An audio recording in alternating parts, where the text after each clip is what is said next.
Welcome to IgnitED Research. With this Ignite-inspired video series, we aim to build stronger connections between learning science and instructional practice. In this installment, we talk to educator Sam Scroggins to get her take on empowering students through classroom management routines. Researchers have been studying the ways in which classroom environments, norms, and routines are related to students' behavior for decades. From this research, we've learned about strategies shown to foster the types of learning environments in which behavior enhances learning. Such strategies include establishing and reinforcing rules, routines, and appropriate behavior, presenting content using modeling, opportunities for practice, and a variety of activities and materials with different pacing and levels of difficulty, and encouraging collaboration among students as an instructional strategy.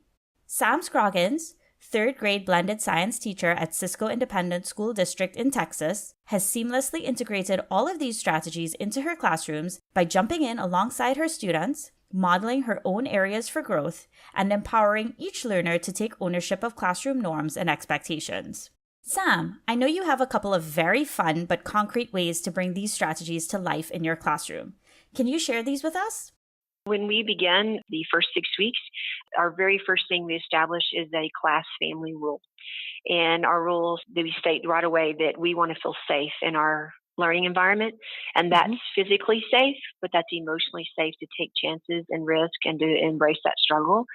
We want to be respectful to our own selves, to our teachers, and to our peers, and we want to be responsible so that we can learn. And we established that as our family rule. And then we establish our family meeting. And then I have an anchor chart for our family rule. That family rule is a large umbrella in my classroom that everything else stems from. We then will build a recipe for success. What does success look like? Well, when we're going to collaborate with our peers, we actually have an edible mix that we make.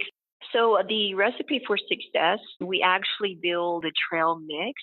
It has 1 cup of effort, and that's our Cheerios. And we talk about what effort is. What does effort look like? How do we apply effort? And then there's endurance, sticks of endurance, which are basically pretzels. But we talk about keeping on going and building our third grade stamina. And it goes on to curiosity. How do we do that? What does that look like? And we just model through that recipe. Kindness is in there. They do some little chocolate chips. And we talk about what that looks like when we're using kindness with our peers and with ourselves. And then the M&Ms are the diversity of a classroom coming together. But when they all ate the trail mix, how great that all tasted. And they were very successful building it. What is one thing you want other educators to know about classroom management?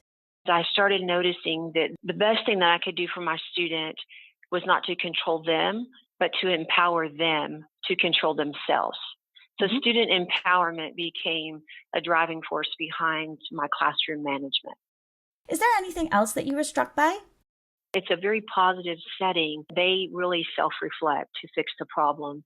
It's no longer the adult constantly telling them what is wrong. I just do a mini conference. Some take 30 seconds. They go, oh, I know what I'm doing. Okay, well, how are you going to fix that?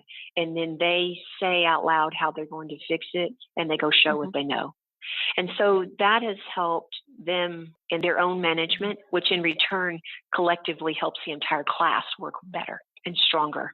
And at first, just taking the time to onboard and train and redirect, no matter how many times it takes, the consistency on our part will develop the flourishing on their part later. Your room will thrive at that point. We may know a lot in theory about managing student behavior, but putting it into practice requires focusing on giving students authority, along with responsibility, in classroom norms and routines and co-creating these alongside students. Blended or personalized practices in a classroom can support student empowerment through classroom management strategies. For example, teachers can co-establish and facilitate classroom norms and routines in blended or personalized ways, like holding personal conferences for self-reflection on a student's own behavior. It can give students different types of opportunities to collaborate with their peers. Technology can also facilitate setting goals and monitoring each student's progress toward them at the level and pace appropriate to their own needs. Thanks for watching, and look out for additional IgnitED research videos coming soon. You can find more free resources like this one at the Learning Accelerator.